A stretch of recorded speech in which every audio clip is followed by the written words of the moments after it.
Hi everyone, this is Sam, Punk9059 on Twitter with your proof daily NFT countdown. We have 5 stories for you today, starting with the most recent curated drop. Happened yesterday, The Harvest by Kristian Stoveland.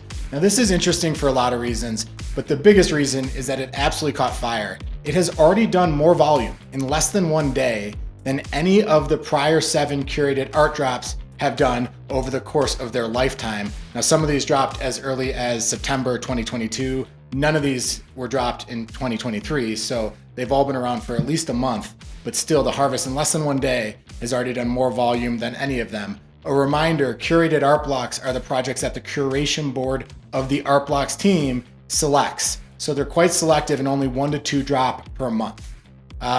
The last project that has done as much volume over the course of its lifetime was Fontana by Harvey Rayner Pattern.co. But that's one of the most successful art blocks drops of the second half of 2022 and has been around since September. Now, why has this done so well? First of all, I think the art just really resonates with collectors. It has this cool mountainous feel mixed with this really interesting color. The artist has a fantasy world building background, so he put that a little bit into some of the traits, and I think that shines through in the art. But for whatever reason, this art just really resonated and it got a lot of momentum. Had the second most volume of any project on Opensea yesterday. The median mint price was 3.5 ETH, average 3.75, and the current floor is 5.3. There are 400 editions, so they raised 1,500 ETH on the project. Not a bad day at the office. Now, if you look at where the sales have been, you can see this is kind of a complex chart, but there are a few things that are interesting to me about this chart. First is that you have sales really all over the map. So you had some grails, like some of the higher end pieces selling at 9 to 10 ETH, generally a good sign for a project, but a lot of differentiation among the traits. 2 is that you can sort of see here that the floor rose from 3.4 to 5.6, settled back down at 5.3. And then the last thing that I'd say is that the volume really died down overnight. So you had a lot of volume yesterday, and then the volume really dried up, and there was only 1 or 2 sales per hour, or maybe even every couple of hours over the night in the US. A lot of top collectors got involved. I think people see these collectors and trust their judgment. JDH, 6529, Curated were all decent buyers of this project. And the one thing I would say, this price is high. It's run a lot from a 3.5 median mint to 5.3 floor, right? One thing we always see is that art blocks liquidity can drive very quickly. So be careful, only buy art blocks if you like the art, if it's something you want to hold for a while, but an interesting drop here for sure. The second story is the Bored Ape Yacht Club sewer passes finally dropped 1 day late, but they dropped to much fanfare and they had a lot of volume, 13,500 ETH of volume in the past 24 hours, and that doesn't even cover the full day. So by now I'm sure it's even higher. Now, if you remember, the way that these sewer passes work is that they're divided into 4 tiers based on if you had an ape or a mutant and if you had a dog. Okay, so the first tier is the cheapest, the 4th tier is the most expensive, and the utility of the higher tiers is that when you're playing the Dookie Dash game, they give you a higher multiplier. Now, looking at where the floors are, so that blue line here, this blue chart is where the floors were basically within 10 minutes of the mint. You can see tier 4s were at 8, tier 1 was at 2, and then that red line is where they were when I checked about 30 minutes ago, and the floors have fallen pretty substantially since the drop. Tier 4s at 4.9, tier 1s fell a little bit less at 1.55. I've always thought that the tier 4s will separate themselves, and 1, 2, and 3 will be pretty close in price. I think anybody who's playing this game and spending the amount of time that will be necessary to compete against other degens is going to want to get that tier 4 pass. I think there'll be a little bit less differentiation between the rest of them. What did this do for Bored Apes? We had a bit of a fall yesterday, or 2 days ago, when they announced the delay. Yesterday we were relatively flat. I like to look at the whole collection of everything that a Bored Ape holder has received since mint, and you can see that the price actually went up a little bit. The reason for this is that we had to add the sewer passes to this collection. So they got this big dividend, 5 ETH for the tier 4, 1.5 ETH for the tier 1. So that added to the overall value, more than offset the drop in floor price that we saw yesterday. Story number 3, and this is related to story number 2. It's one we've been talking about forever in this space, exchange battles, but just wanted to touch on it because one thing that was interesting was that the sewer passes were really only traded on Opensea and X2Y2. They did do the exchange registry, which blocks exchanges where royalties are optional. X2Y2 sometimes doesn't enforce royalties because people forget to enter them, but that's a separate point. But it could really only be traded on Opensea and X2Y2. Opensea did 72% of the volume. And you can see here that on Blur, which is the obvious one that's being blocked, they say that a centralized filter restricts transactions on this collection. Now, what's interesting here is that this is not the first project to do this. In fact, most of the new projects have actually been doing this. What this chart here looks at is where has been the most volume over the course of 2023 and which exchanges they are on. And you can see like the most volume has been Mutants, Bored Ape Kennel, Azuki, other side. But after that, if you look at the bars that don't have any red, it's Captains, Sewer Pass, Mutant Hounds and Mutant Hound Collars, Potatoes, Based Heads. So a lot of these projects have actually been blocking exchanges in order to preserve the royalties. This is happening, and it's happening kind of quietly. I think when this came out, there was the idea that a lot of people just wouldn't buy these NFTs.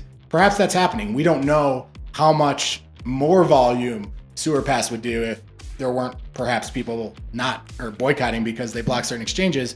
But what we do know is that they still are doing a fair bit of volume.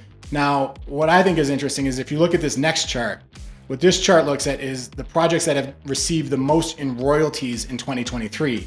And you can see that even though, it's all these older projects that have done the most volume, the ones that have received the most in royalties are all these newer projects. So Sewer Pass is number 7 on the volume list for 2023 after one day, but is number 2 on total royalties. Captains is number 1, Mutant Hounds is number 3. So all those top 3 are all in the group of projects that block exchanges. So who knows how long this will work? Who knows where we're going? But right now, it does feel like a good handful of new projects are going with this exchange blocking strategy. And it does at least seem to be working to preserve royalties, even if it means that you have, more centralization, less liquidity. You don't get to take advantage of Blur's 0% marketplace fee. There are definitely pros and cons, but this is just reporting on what's been going on with the exchanges.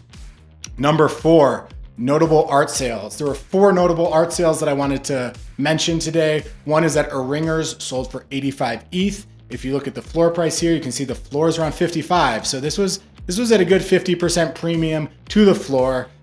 Dmitry Cherniak congratulated the buyer, pointed out that red dot is what makes this unique. A very clean ringer, really nice 4x4 grid with that red dot. So that was a big sale. There was a Gazers, which sold for 46.5 ETH. This was, a 31 ETH floor. So this was, again, 50% premium to the floor. A couple things I'd say. One is that this was actually the second most expensive Gazer sale of all time. You can see here is the number 2. One had sold for 47 before, and I believe it was the aluminum background that really made it premium. I'm not super familiar with how they differentiate Gazers, but that's my sense there. Number 3, Guido Disalle's Carpe Diem sells for 25 ETH. Guido Disalle is one of the top photographers in the space. This was sold on AOTM, Art of the Moment. If you look at prior sales, a 25 ETH sale is great for him. He has had one at 33 and he has had one at 55 on Super Rare. So not his top sale, but those were really in the bull market. So still a really nice sale. Congrats to the buyer and seller and artist there. And then the last one I wanted to mention is Otherworld's Perfect Chaos. This piece sold for 70 ETH. Now, if you remember a couple days ago, we talked about how Otherworld had a sale, this profits piece for just 44 ETH. So going from 44 ETH to 70 ETH is clearly a big jump. Not his biggest sale ever. He did have a sale for 80 ETH, but regardless, really nice. Congratulations. And the last story I want to talk about was that Azuki announced that they are partnering with Bilibili. Who's Bilibili? It's a leading social media video community in China. The reason I thought this is kind of interesting is because I think what makes Azuki stand out is that I think they have a very strong following in Asia. So just it really is a status symbol and kind of an identity marker all over the world, but in Asia, Azuki is really, really strong. So interesting to see them partnering with a large public company based in China. What does it do for you? If you own an Azuki on the Bilibili app, it's gonna give you basically an equivalent to the hexagon. So with this little symbol right here. So that's going to show that you are an official Azuki owner. They made a bunch of emojis that you can use when you're on their app. I don't think any of this stuff is a huge deal, but it is interesting just to see Azuki kind of really trying to tie down that connection with the Asia region. I used to live in Hong Kong. A few Hong Kong tycoons, like real whales, have been very active in this project. So nice to see them pushing that a little bit further. One thing I do always say though is that this isn't the type of thing that moves a price very, very quickly. The on-ramp from exposure to a brand to seeing it on one of these platforms to wanting to spend $20,000, which is what you have to do if you want to get an Azuki on an NFT, that's a very, very long funnel, a very, very long on-ramp. So this isn't the type of stuff that moves the needle immediately, but over time, I think, nice to see this exposure.